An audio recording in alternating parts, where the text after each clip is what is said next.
Should I wait until my contract's over to upload this video? I probably should. Am I going to? Probably not, because here's the thing. Everything I'm saying is my opinion and it's my experience. I mean, I'm not spreading rumors. I don't think I am. What's up, everyone? I hope you're having an amazing week. My name is Winta. Those of you that are new, welcome to my channel. So I'm pretty much going to just be talking about the challenge that I faced as a teacher with EPIk, or just in general, a foreign teacher in Korea. This video might come off like really negative, but honestly, it is what it is. Every country has its negatives towards foreigners, and yeah, so let's get to it. I'm gonna go from the not so bad to the horrible things that have made me cry before.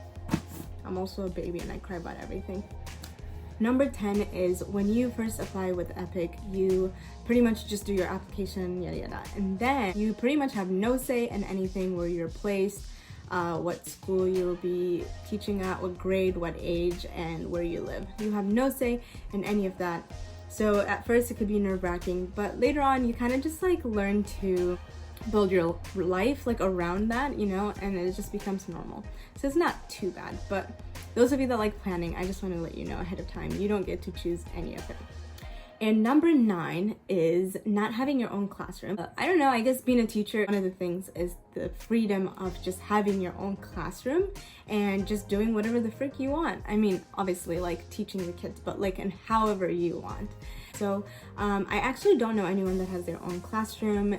You don't have a classroom of your own. In fact, for middle school, in my experience, you have a teacher's office and you just sit there and do your own thing, and then whenever the bell rings, you take your laptop and then you go to the classroom and you teach the kids. 45 minutes go by and the bell rings again, and then you go back to your desk, and that's how it works. You also have to teach with a Korean teacher, which is your co-teacher, and if you don't do well with teaching with another teacher in the classroom, so she's not like your helper, or he is not your helper, and like you guys have to, I don't know, manage the class together. So you do half and half, or like as you teach, she helps around or he helps around. But that's just how it works. And if you don't like not having the freedom of just having your own classroom, yeah, it would kind of suck. Number 8 is that, I don't know if you've already heard this, but EPIk teachers has to do summer and winter camp, and it's 1 week each. And it's during the time all the other teachers are on their vacation. So you pretty much just do English lessons, fun activities for a whole week, but you go in like at the normal time, like at 8:30, but you only teach for like 3 hours a day, and the rest of the time until like 4:30, even if you have absolutely nothing to do, you just sit down and yeah, just wait until 4:30. It kind of sucks because usually it's just one other person that like opened the school for you to come in that's there. Everyone else is just living their life, so it's kind of weird. Number 7 is sick days. So in Korea, it's kind of frowned upon to call out. I've actually never had a co-worker that, or a co-teacher that had been absent because they're sick. Now that I think about it, like there's never been a day where they were absent. There have been days where they come to school, they teach and all that stuff, and then they go for a doctor's appointment and then they come back.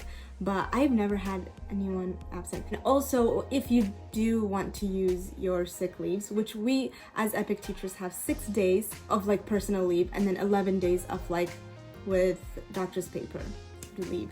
So if you want to use any of that, you have to put it in the system, which is all in Korean. So if you are a private person, there's no privacy at all. You have to tell everything to your coworker that has to do it for you. So you pretty much become like an incapable little kid. Number 6 is vacation time. Vacation time is not determined by you, it is determined by your school, and it's up to their convenience to decide.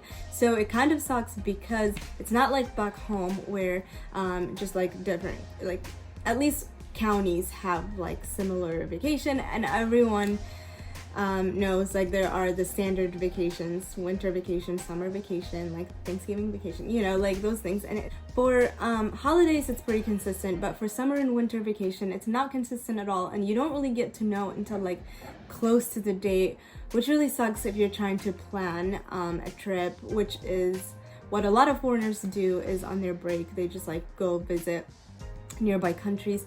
So you have to kind of wait for them to tell you the dates to purchase your plane ticket, which right now is not affected as much because of Corona. But if you want to do something with your friends from other schools, it sometimes doesn't align, and sometimes it just you don't get to know until like later on, and so it's just a mess with that. Yeah. Number 5 is Korean surprise. I think I've actually mentioned this in my previous videos. Korean surprise is literally my, like, I hate it so much, and it shouldn't be a thing. Let me explain. Korean surprise is pretty much changing plans last minute, and it's just considered okay. Like, you know, just, oh yeah, so all your classes are canceled today. I'm like, what about all the plan that I just spent 2 weeks creating? Nope, it doesn't matter. Like, but then they tell you like literally 5 minutes. Or sometimes I've actually had this happen to me where I walked into my classroom and realized there was no one there, and I'm freaking out thinking like, oh, the classroom changed or something, and they're like, oh, no one told you, you know? Or no, they didn't say it like that. There's also been a time where classes are supposed to start earlier, and I didn't know, so like I was outside just like walking around, and I just see like a teacher like running around looking for me, and I'm like, hey, what's up? And she's like, class started like 5 minutes ago. I'm like, no. And she's like, today's schedule's changed. Great, thanks. So yeah, that's something that I cannot get used to and will never get used to, and I don't know, it's just.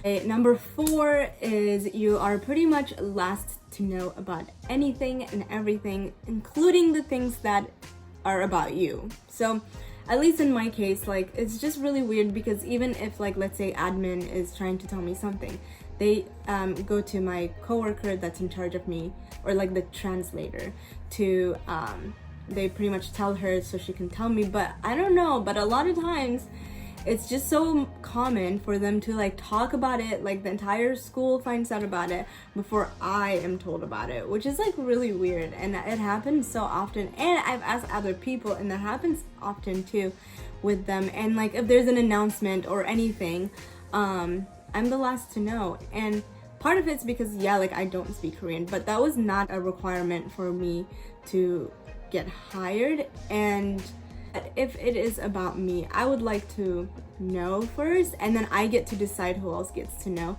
But again, there's no sense of privacy, so either like learn Korean. And to all of these things that I'm saying, like the system that you have to put your sick leaves in and all that stuff, you just have to know a lot of Korean and be able to read and understand like business terms for you to be able to do it. I am learning Korean, and even though I'm pretty much like a beginner, and I can read and write and like understand basics, but I still can't understand those terms. So yeah. So number 3 is the language barrier with students and teachers. So there's a huge language barrier, obviously.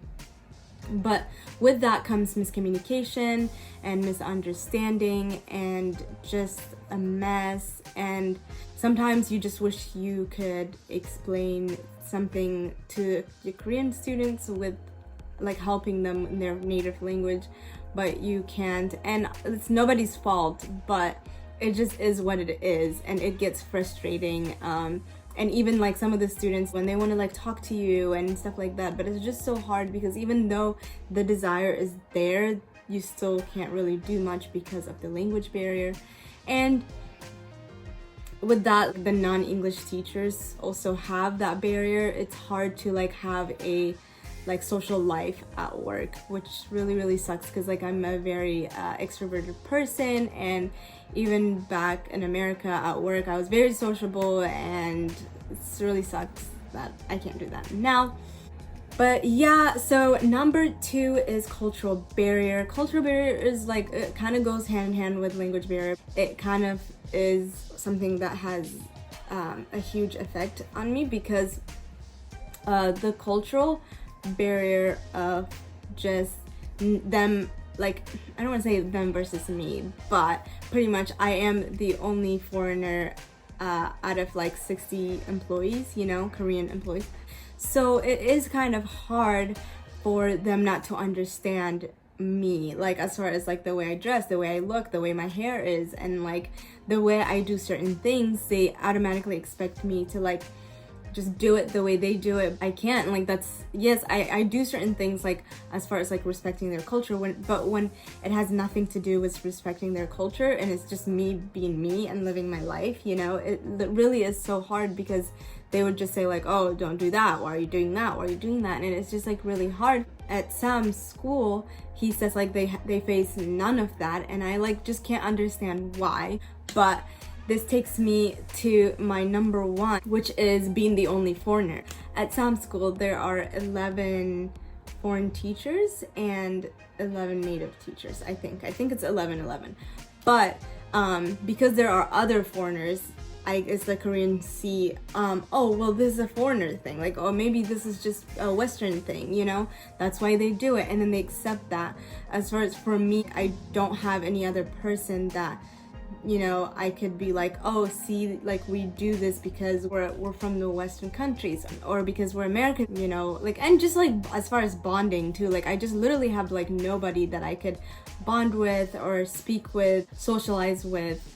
I don't have any of that, and it kind of really sucks, and it has gotten to me, and there have been days where I've cried about it, because I just like feel so different. And there have been days where I you know, just like leave the house thinking like, oh, I look good, I look fine, you know, and I get there, and just because I don't have like ton of makeup, or I don't fit in the Korean beauty standards, like I just I'm like looked at the different one, or the outsider, which kind of like really sucks, because then I tend to like put my head down a lot more when I'm at work, and like it just leads for my mood to just be like, I'm just down a lot, and it really sucks.